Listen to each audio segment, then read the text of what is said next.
Le 22 septembre dernier, le président de la République Emmanuel Macron a inauguré le premier parc éolien flottant en France, près de Saint-Nazaire. Ce parc, composé de 80 éoliennes flottantes, sera capable d'alimenter énergétiquement 700 000 personnes. Il espère que ce parc sera le premier d'une cinquantaine d'ici 2050. Cette démarche s'inscrit dans le prolongement de l'objectif poursuivi par le gouvernement, à savoir atteindre 33% de la consommation énergétique d'origine renouvelable, toute énergie confondue, en 2030. Qu'est-ce qu'une éolienne flottante ? Il s'agit d'une éolienne montée sur une bouée géante qui permet de produire de l'électricité en pleine mer. Ce sont des éoliennes offshore fixes qui sont implantées sur le haut fond marin et qui sont posées sur des flotteurs maintenus par des ancres et des lignes d'amarrage, à l'instar des plateformes pétrolières flottantes plus loin en mer. Concernant sa structure, l'éolienne s'érige à plus de 100 mètres au-dessus de l'eau grâce à son mât métallique. Une fois l'ensemble mis à l'eau, celle-ci est remorquée jusqu'au site où sont prévus les amarrages et le tout est raccordé au continent grâce à des câbles sous-marins situés au fond de la mer. Mais alors, pourquoi choisir des éoliennes flottantes ? Elles présentent de nombreux avantages par rapport à l'éolien posé en profondeur. Elles permettent une exploitation davantage efficiente des ressources offertes par le vent. Elles sont posées au large du littoral, ce qui évite la pollution visuelle ainsi que les conflits d'usage avec les riverains et les pêcheurs. Et enfin, les travaux pour ces installations flottantes se réalisent pratiquement entièrement à terre. Ainsi, il n'est pas la peine d'avoir recours aux navires d'installation qui sont particulièrement onéreux. Un groupement d'intérêt scientifique transdisciplinaire a aussi été créé, distinct des études d'impact, permettant de combiner des observations quotidiennes de terrain, de pêcheurs, de naturalistes et d'autres usagers de la mer, et des analyses scientifiques. Malgré ces nombreux avantages, l'éolien flottant présente également des inconvénients qui ont pu être mis en exergue grâce à ces études. Un inconvénient environnemental majeur concerne les oiseaux migrateurs. En effet, ces structures géantes placées dans des zones propices aux migrations dérangent et menacent certaines espèces.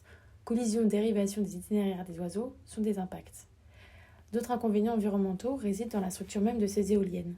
Des filets dérivants peuvent se prendre dans les câbles et capturer accidentellement des animaux marins. De plus, les zones de reproduction des poissons peuvent être perturbées. Des inconvénients en matière de sécurité et de sûreté maritime sont également à soulever. Sur le plan de la sûreté, des risques de cyberattaques sont à prévoir, comme cela a été le cas en Belgique et en Allemagne, où des champs éoliens ont été perturbés par une cyberattaque visant originellement un satellite. Ces inconvénients mènent à s'interroger sur le statut juridique applicable aux éoliennes flottantes. Ces dernières disposent d'un statut juridique encore flou, ce qu'a constaté le comité interministériel de la mer le 22 janvier 2021. Ce même comité a chargé le ministère de la Transition écologique d'élaborer un régime juridique encadrant ces structures flottantes.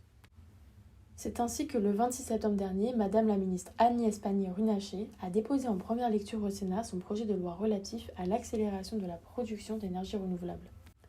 Cette volonté n'est pas propre à la France ni à l'Union européenne plus généralement. En septembre dernier, les États-Unis ont par exemple exprimé leur volonté de développer des éoliennes flottantes en mer au large de leurs côtes, dans un but similaire à celui exprimé par la France. L'article 14 de ce projet de loi aura pour rôle de procéder à cette clarification du statut juridique des éoliennes flottantes. Dans l'exposé des motifs du dit projet, celle-ci explique que l'article 14 propose d'instituer un régime propre aux installations flottantes, applicable dans l'ensemble des eaux sous souveraineté et juridiction française.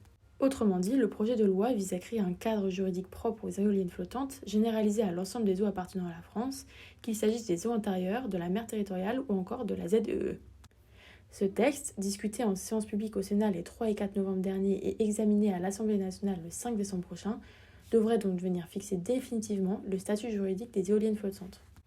Jusqu'ici, les installations flottantes implantées dans la zone économique exclusive sont assimilées à des navires et sont de fait soumises à des obligations inapplicables et inadaptées compte tenu de leur caractère statique. Il apparaît en effet nécessaire de distinguer des règles juridiques applicables aux éoliennes flottantes de celles applicables aux navires, dans la mesure où il ne peut être attendu des obligations similaires de deux bâtiments foncièrement différents. Concernant les zones sous souveraineté française, le droit maritime s'appliquait concernant les règles de l'abordage et de l'assistance. À noter que le propriétaire de telles installations en mer ne bénéficiait pas de la limitation de responsabilité, conformément à un arrêt rendu par la Chambre commerciale de la Cour de cassation le 6 décembre 1976. Les difficultés englobées par la question des éoliennes flottantes en mer ne se limitent pas à la structure en elle-même, mais concernent également les employés à bord. On distingue alors plusieurs types d'employés, les techniciens opérant sur les installations et le personnel d'entretien et de maintenance. La question est de savoir quel droit du travail maritime leur applique-t-on, le droit du travail général ou alors le droit du travail maritime. En application du décret 67-690 du 7 août 1967, les techniciens seraient exclus non seulement du statut de marin puisqu'ils ne participent aucunement à l'exploitation du navire, mais également du statut de gens de mer. Cependant, l'article R5511 du Code des transports classe les ouvriers, techniciens ou ingénieurs à bord des navires affectés à des activités d'exploration ou d'exploitation liées aux ouvrages ou installations en mer comme des non-gens de mer bénéficiant des dispositions du Code du travail.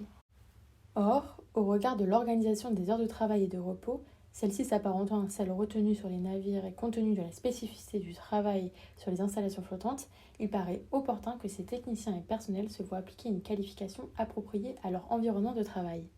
Ainsi, certaines dispositions du Code des transports s'appliquent comme la durée du travail, les repos quotidiens ou hebdomadaires, ou encore les heures supplémentaires. Tout cela s'inscrit dans une démarche davantage globale qu'est la territorialisation de la mer. Des personnes travaillant en mer seront en effet principalement soumises aux règles du droit du travail terrestre. Ainsi, la question juridique des éoliennes flottantes se rattache à celui des installations flottantes en mer, mais reste une question qui fait l'objet de discussions. Vous pouvez vous informer et exprimer votre avis sur les intérêts et les conséquences des projets via la procédure organisée par la Commission nationale du débat public. En effet, depuis une loi du 10 août 2018, les projets d'énergie renouvelable en mer et leur raccordement font l'objet d'une procédure de participation du public organisée avant la désignation du développeur éolien. Cette procédure permet de faire participer le public dans la définition du projet et dans son élaboration en vue de définir sa localisation.